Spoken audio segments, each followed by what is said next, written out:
Welcome to Closer to Venus. I'm Johnny Burke. Today's guest is Xandra Hawes.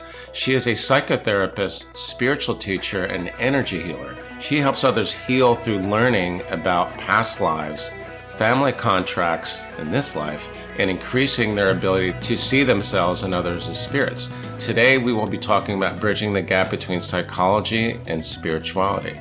Xandra, welcome to the program. Thank you so much for having me on, Johnny.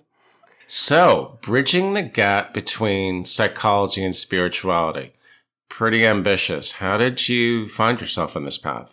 I've always considered myself a weaver. I don't know if you're the same way, but I have so much curiosity all the time around like, wow, here's an overlap here. Here's something that kind of matches over here. So when I was studying in college, I was really into social work and social systems and learning about the mind and a lot of those things. But I was taking Buddhism and holistic health classes, which led me into my first master's degree, which was the intersection between Eastern and Western medicine. And I was like, what? There's so much here between this intersection with then pushed me to actually go get another master's degree. You'll probably tell through this, I'm pretty nerdy. There's going to be a lot of that.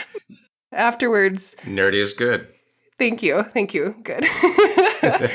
Yeah, then I ended up really looking like, okay, how do I understand the mind and mental health? And Eastern medicine has such a different perspective on mental health and health in general. And so I found a contemplative psychotherapy program, which looks at psychology from a Buddhist perspective. And so that really brought me into spirituality. But I was struggling with spirituality far earlier on in life, due to a lot of things around being a really intense, kind of sensitive empath, which I can go into later. But I sort of ended up taking more of the intellectualized educational route to really understand the intersection. And now I really help people in all of those different realms, again, being the weaver.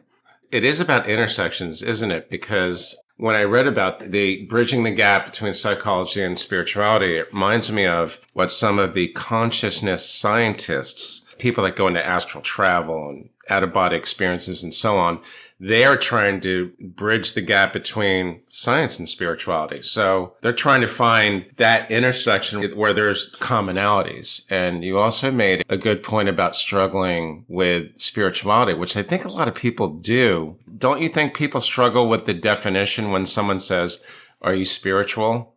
A lot of people don't know how to answer that, do they? Yeah, I think you're really right on that front. Spirituality, in terms for me, and I'd love to hear your definition on this too. Spirituality is a belief or kind of a feeling that we get when we're tuning into like the deeper layers of ourselves, which a lot of people think as soul or spiritual. It's like tapping into your true kind of essence, where we come from, which is what science and spirituality, this really cool new research on consciousness and where does it come from and all these really brilliant things. I love it. Spirituality can be a really hard definition for a lot of people, but for me, it's like tapping into that deeper essence kind of that spacious awareness, kind of permission energy in a way, if that makes sense.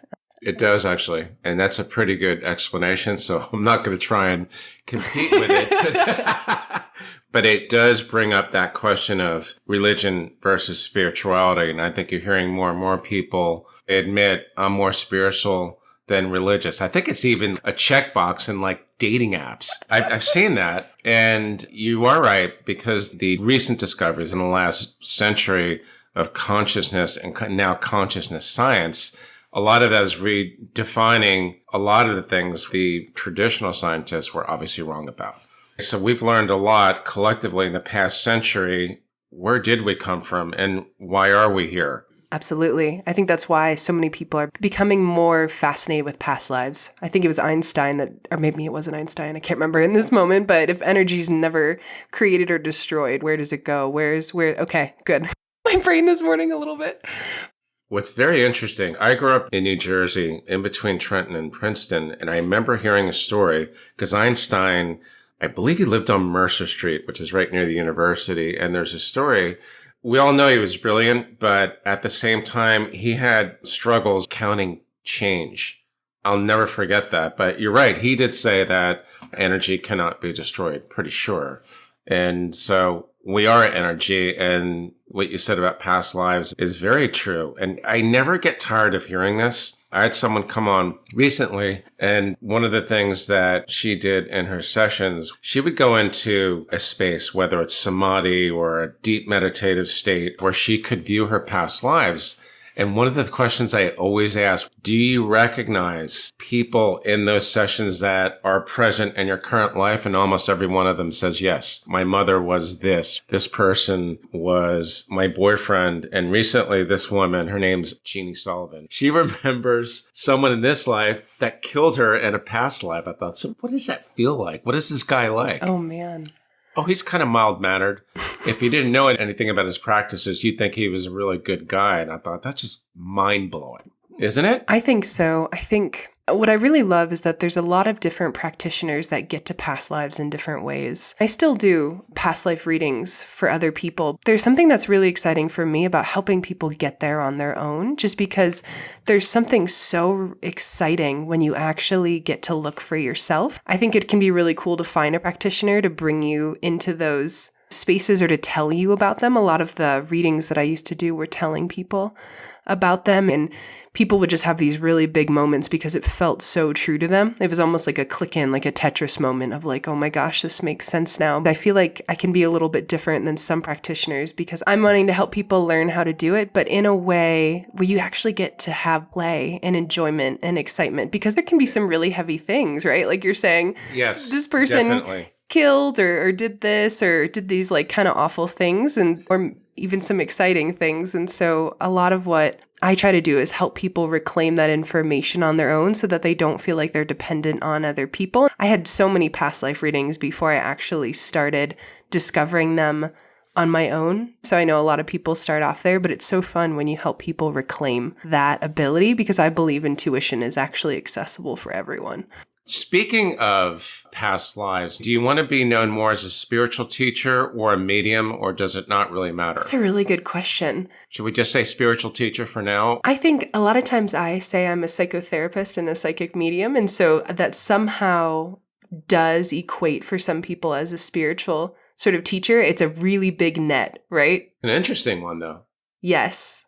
You are the first person who I've known that brands themselves as a psychotherapist and a medium. And I think with the current medium explosion, which I'm sure you've heard about before, I think we're going to see more and more of that. Speaking of your intuitive gifts, did you discover them early on when you were a child, or did it happen later on in life? Yeah, I think along with the medium explosion, I'm sure you've seen this too, there's this big kind of explosion of people identifying as empaths. You have folks that are very sensitive people, and then you have folks that are empathic, intuitive, and psychic, and they go all along, if you would imagine like a flat line sort of thing. And so a lot of folks that identify as being empathic are actually on the same spectrum as being intuitive and psychic, but a lot of times empathy has to do with feeling so much. But if you can learn your own boundaries, you can actually learn how to take that into the intuitive and psychic realms. And so that was my story.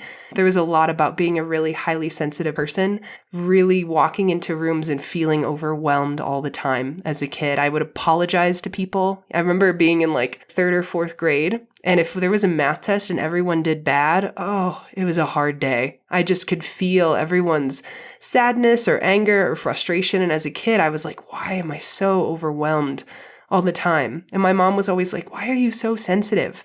Like, can't you just kind of shut it off? Right? You can't really shut it off. I know that from experience, you can't shut it off. Right.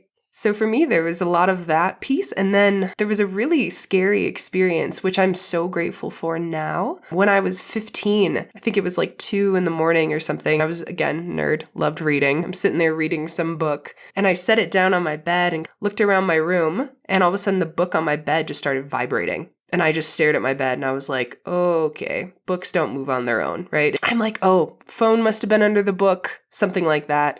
I pick up the book. There is no phone underneath it. And I look over at my dresser and my phone is sitting there. And all of a sudden the book in my hands, almost like a Harry Potter movie, the pages just start moving. And I'm like, oh God, what is happening? And then my eyes closed and I slumped back against my bed and I lost all control of my body. A spirit, is how I call it now, actually invaded my space. She was talking to me through a system in my mind, and I had no control over my body, and I was just yelling. I didn't really know, but I just kept saying, I'm not ready, over and over and over. And then eventually she left. I went to my mom the next day, and thankfully she believes in that kind of stuff. So we went to a psychic medium to figure out what happened and what to do about it. So I was terrified at the moment, but I was like, this is rude. I really don't want to have this experience. I need to really like power up my boundaries here. So that was the catalyst for this.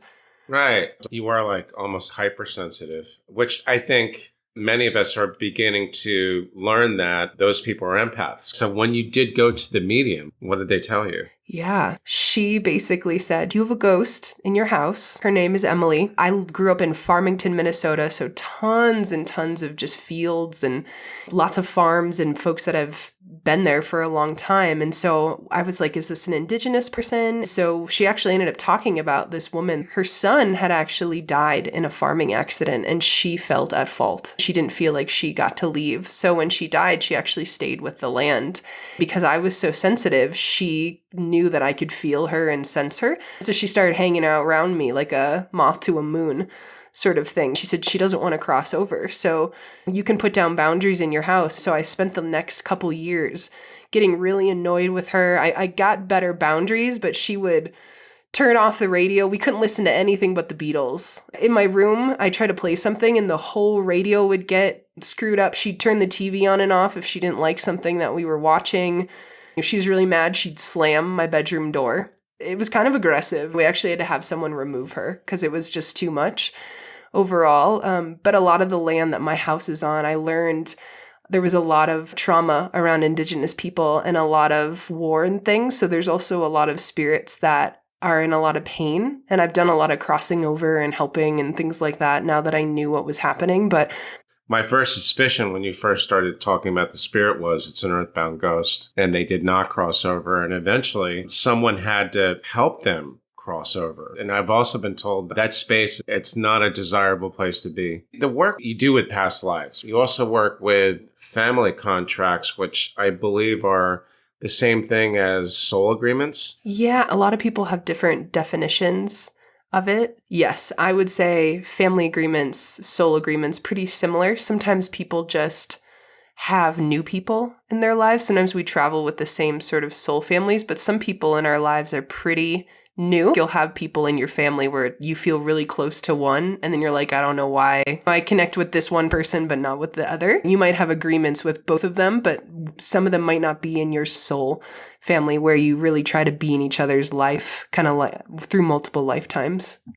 That space, I believe, is referred to as the life between lives space that Dr. Michael Newton wrote about in his books. How did you happen upon that, and how did you learn to incorporate that into your work? It's interesting because a lot of my experience on the other side is so visual. It's so beautiful. It's almost hard to describe it because it feels like an ache, like homesickness, actually. I think of us being here as learning in a school. A lot of people go through life kind of with this feeling like they're missing something or they're searching for something. And sometimes I think it's the soul remembering where it comes from and kind of feeling the space of getting ready and wanting to go back to the other side because it has such a different frequency than Earth. Earth is beautiful, but it's very heavy here. So when I think about the life between lives and the space that we go back to, there's a place that I always go back to on the other side called the Cathedral of Souls. It's this huge, beautiful, energetic space building where people get together to connect. But I've seen souls on the other side really doing a lot of healing work. A lot of folks after their life, they go back and they heal, and everyone has their own counsel. So they have people that they sit with where you look over the life. You have your counsel that helps you figure out the planning based off of the karma, based about what you learned. How long do you want to be here? Some souls take a ton of time to stay on the other side and heal and be in a frequency that's really supportive on a soul level. And some people, they just hit it hard. Like the people that just go to the gym every day. I've never been a person that goes to the gym every day. There's the lifer souls that are like, all right, next life. All right, let's do it. And they end up working through a lot of karma and doing things faster. And some people don't pick Earth. Right? They pick different places to go to. Earth is considered one of the hardest places to go to, actually. I don't know if you've heard people say that before, but Earth is considered difficult.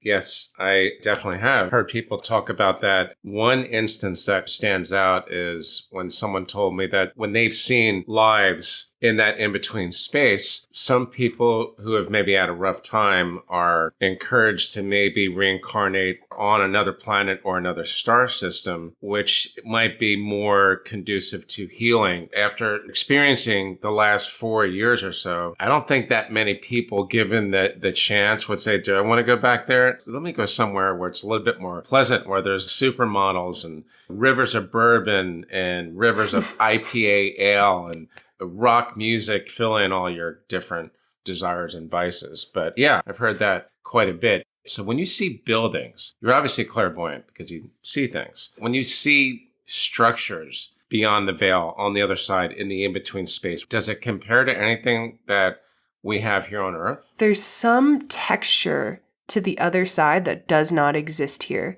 I've heard it's very hard to describe. It's this etheric texture where there's so much depth in a millimeter. It's so fascinating. It's like the fabric of the universe. It's almost like a technicolor veil in a way. On the other side, you can really create with your mind. There is so much telepathic ability. A lot of communication is really telepathic. It's much more efficient overall. Right, I would think. It's interesting because how people experience the Cathedral of Souls, everyone sees it differently, depending on how they feel, depending on what they're looking for, depending on kind of how you've grown up. Everything is filtered through the lens here. Even if you're doing psychic work, getting into neutrality before you do readings is really important because you're still going to take your filters with you when you're looking at things. So when I look at it, it changes almost like a mirage in light. It's this beautiful, huge building. You walk in and you could say, I'm wanting to find the Akashic records, and all of a sudden there's a hallway that appears and it leads you right down, and you feel in your soul in the same way when you're driving to your favorite restaurant. You're like, oh, yep, I know the way. This feels good. I know it like the back of my hand. There's this deep knowing in yourself when you're there, and it changes. So I hope that makes sense in some way. And I don't know what other people have said, but yeah, it's very hard to describe. It's actually similar to what I've heard before because they always stress that you're not going to really understand it fully with our linear thinking. I'm trying to imagine. It sounds incredible, obviously.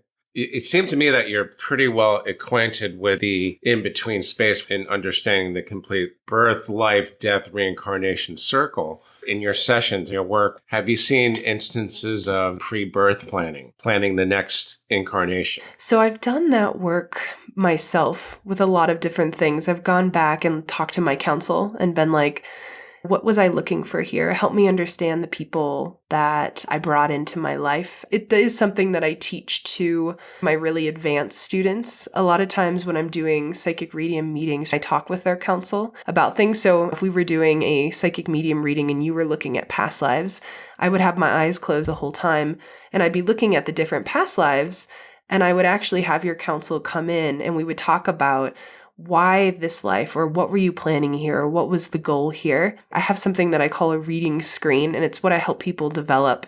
A reading screen is a psychic screen that you really move a lot of your projections or normal thought patterns. You move all that off so that you can see really clearly. Clairvoyance just means clear seeing. It allows you to see more clearly. What I do is I talk to people's counsel basically through this sort of the screen, and I teach people how to do that. And so once you advance your reading screen, you can really read into a lot of information. So a lot of times I will take my students, once they learn a lot of the grounding tools that I teach, because I don't believe you can leave the body without really rooting into it first. As a mental health counselor, a lot of people do these really beautiful, big spiritual work, but they can't ground it in the body. So when I teach people how to access these things, we always start with grounding into the body. If you could imagine a tree, we start with the root system, you ground in, and then you work your way up the trunk into the branches where you're actually reaching out, sort of out of the crown and connecting in with these bigger things. So that's typically how I work with it, and actually how I teach people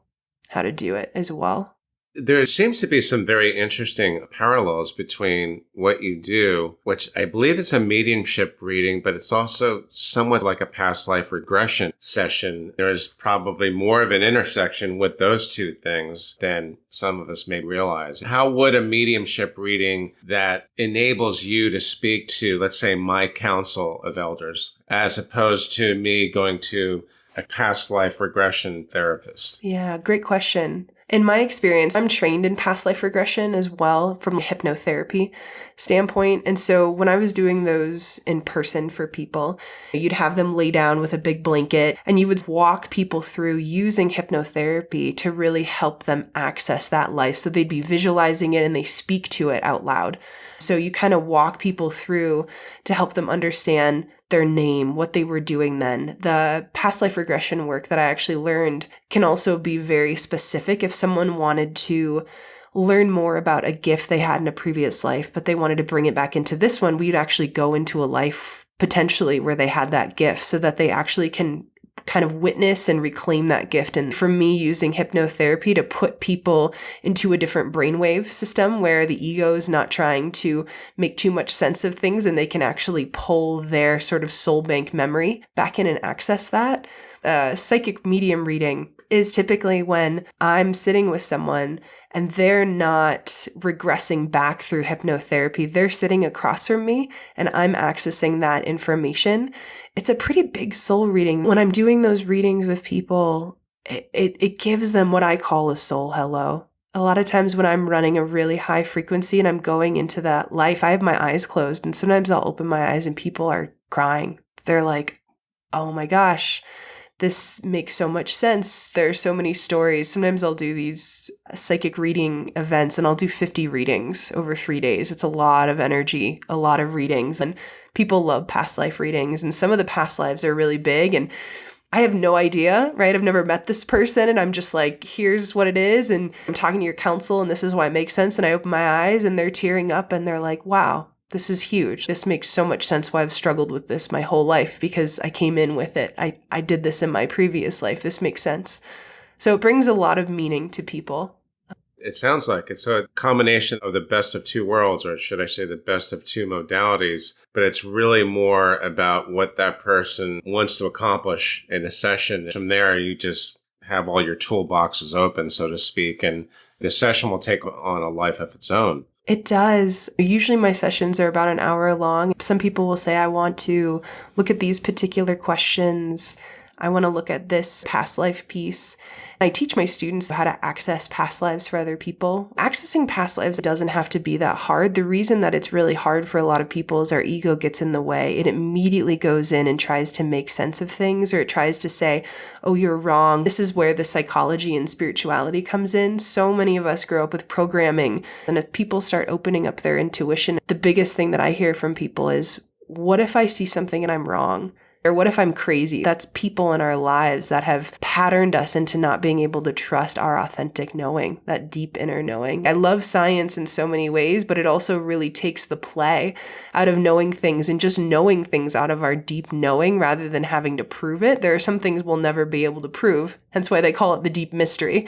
My experience is that when you talk to mediums, people come to them to reach out to a relative that's passed, or people that do past life regression go there for often a simple reason. They want to know, who was I in a past life? Or in a more traditional sense, I want to discover what is the root of my anxiety or depression. Sometimes the therapist will find it in this life. Sometimes it will go back to a past life. Is that your experience as well? I have a psychotherapy practice and a psychic medium practice, and some people find me through the psychotherapy route. So their belief in the psychic realm isn't that strong, but they want a holistic sort of approach. Sometimes when I'm sitting across from someone and I'm like, wow, this is a big thing that they're healing. This has gone through a couple lifetimes, or there's past life trauma around it. It really depends on the person, whether I can say it or whether I can kind of allude to it in some ways. And then I have some folks that come in and are like,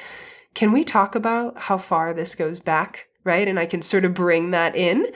Good point. Yeah, right? And that's the thing too. I can't even tell you how many psychic medium reading events I've gone to where someone sits down in front of me and they're crying because a psychic medium told them something, but they don't have training to be trauma informed. So if they see something really traumatic, some mediums kind of believe in what they call thorn medicine. I'm just going to throw out there what I see or what I said, but they don't allow the nervous system to really take it in. And so I cannot tell you how many people I've had to reframe things or ground their nervous system. So being a psychic medium, but having a trauma-informed background around mental health or helping people take the information in so it's palatable feels really important, because I've also seen some mediums that are really working with their own power and their own awareness and sharing it. I'm the medium that wants this to be accessible for everyone. I want everyone to be able to reclaim this rather than it being this thing put on a pedestal that only certain people have. Well, I think the mental health piece, as you just mentioned, is very important. So you're combining mediumistic skills, but you're reframing it in a certain way where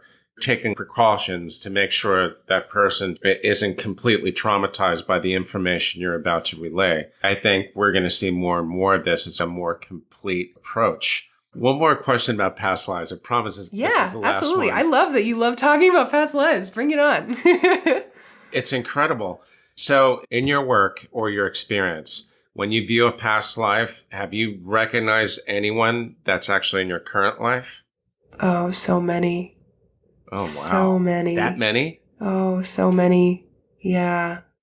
Can you tell us about one or two of them? Or I have been blessed. I think there's a huge reason. I think there are some folks that access abilities really, really early on in life and don't have the parental support or structure around them. There's so many mediums that can have medium information about other people, but they don't have it about themselves. I think Sylvia Browne talks about going through like abusive marriages. She could easily see what other people needed, but didn't have that information for herself. So my mother, I cannot even tell you how many lives we've had. We've been men in a lot of lives, which is why this life has been really funny.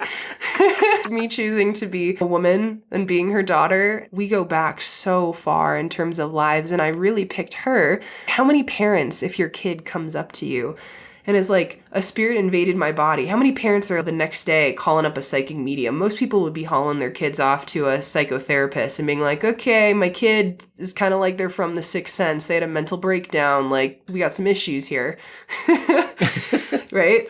it's pretty cool that you both have that awareness. I would think that's very rare, although mediumistic or intuitive abilities are often passed down through the bloodline, though, aren't they? My mother is incredibly psychic. She's very intuitive, and my dad's a Pisces. And usually folks with some Pisces energy have that level of depth, or they think about things in a way and they don't always share all of it. And I was like, Dad, Mom's pretty intuitive, but you've never spoken. Do you have any psychic abilities? He goes, well, I can see what things are going to look like before they happen. My mouth just dropped. I was like, are you serious? Sometimes I'm curious about how many people have intuitive knowing or empathy or all of these gifts, but it hasn't been safe to share it, especially as a male in our society. That's definitely true. One of the things I take away from this entire scene is that the intuitive abilities are usually a lot more common than we think. I had a discussion with my brother's ex-wife who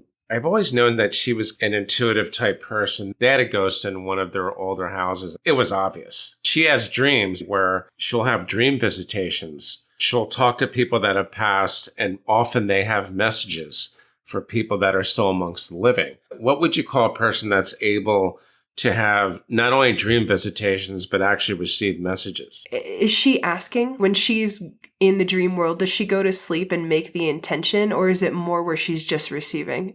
I think she's more just receiving. I think of mediumship, and I'd be curious what you think about this too, almost like a Wi-Fi station. Mediumship is literally the more able you are to work on the different channels that are available, they're all different frequencies, and I see them as different colors. So when I change the energy I'm running to a different color, it changes the frequency, and all of a sudden I can communicate with things that I normally couldn't. So when you're talking about her experience of receiving information, I'd probably want to talk to her and kind of get a sense of what Wi-Fi station that she's on. To me, that's a part of mediumship, but she might be able to access way more stations than that. That just might be her home base station where she can take in and get that information, but I'm sure she could expand that easily. She probably could. She also remembers a past life with my brother who was married to her, how he went off to sea and never came back, probably about 100, 200 years ago or something. I think there's a fine line in between a highly intuitive person and a medium. The way it was explained to me early on was that mediums are able to contact the dead. Most people that I know that grew up as mediums didn't grow up really confident and excited about it. Most of the time it feels like a nuisance of this space that I get information without my permission. In some ways, it doesn't feel safe for a lot of folks. At least for me, it didn't feel safe. In terms of mediumship, being able to have what I call your seniority over the information that you're getting and turning it on and off, it's almost like a handshake. How do you touch into it? And also, how do you move away from it? How does someone discover their own unique energy medicine? And do we have enough time to cover that today? Or should that be part 2?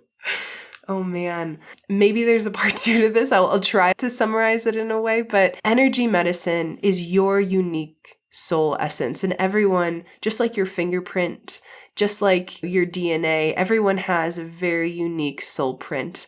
And so when you really get to touch into your medicine of, oh my gosh, I'm a soul in this body, you start really learning about the intersection and how to really combine and bring more of your soul into the now, which I think is so needed on this planet. Maybe you've heard people talk about this, but there's so many planets that are at a way higher frequency than we are because they recognize they're a soul. So many people walk around every day and they don't realize they're a soul. And every morning I look in the mirror and I say, hey, did you know that you're a soul? Because it's really easy to forget. It is so easy. Every billboard, every commercial, nothing wants you to know you're a soul because there's so much freedom in that. You get to create, you get to let go, you get to move energy. No. You need a cell phone in order to be happy. You need this pair of shoes. This society doesn't want you to know you're a soul. So when you learn that, you're like, oh my gosh, there's so much freedom here to create and to play and to reclaim. So it's kind of a revolutionary act to know that you're a soul, actually. So to discover your unique energy medicine, it's to discover who you actually are, especially when you're on the other side. Who are you when you're there? Who have you been throughout these lifetimes? Our society doesn't want you to know you're a soul. So that's why there's a lot of us here and a lot of people are waking up to the fact that they are. And that's why I think there's a really intense fight right now to keep people asleep. Yeah, I think you were alluding to what a lot of people are describing as the ascension. A lot of people are waking up. The empathic Big Bang, medium explosion. I think all these things are related. At least that's what I'm told. Why do you think that is happening now? I get so excited by the fact that there's so many theories around like the indigo children, or I had someone call me out of the blue the other day and be like, I'm a starseed and I need help.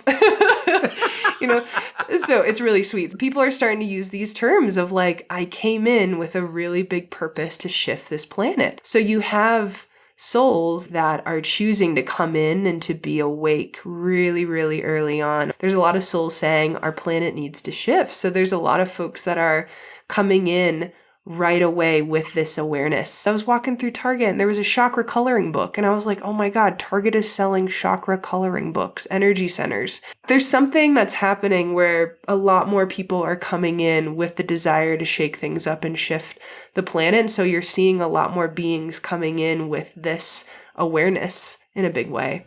And that's definitely a good thing for all of us. Xandra, thanks so much for joining us today. Awesome information, especially on the past lives. How can our listeners find more about you online? I have a podcast that's Soul Essence Wellness Center, and I turn all of the podcast episodes into blogs, which are all at soulessencewellnesscenter.com. Listen to this podcast, read these things. Remember you're a soul. Don't forget. I will put that in the show notes and in the transcript as well. You've been listening to Closer to Venus. I'm Johnny Burke. If you enjoyed today's episode, please consider subscribing. You can also leave us a review on iTunes as well. For more info, please go to closertovenus.com.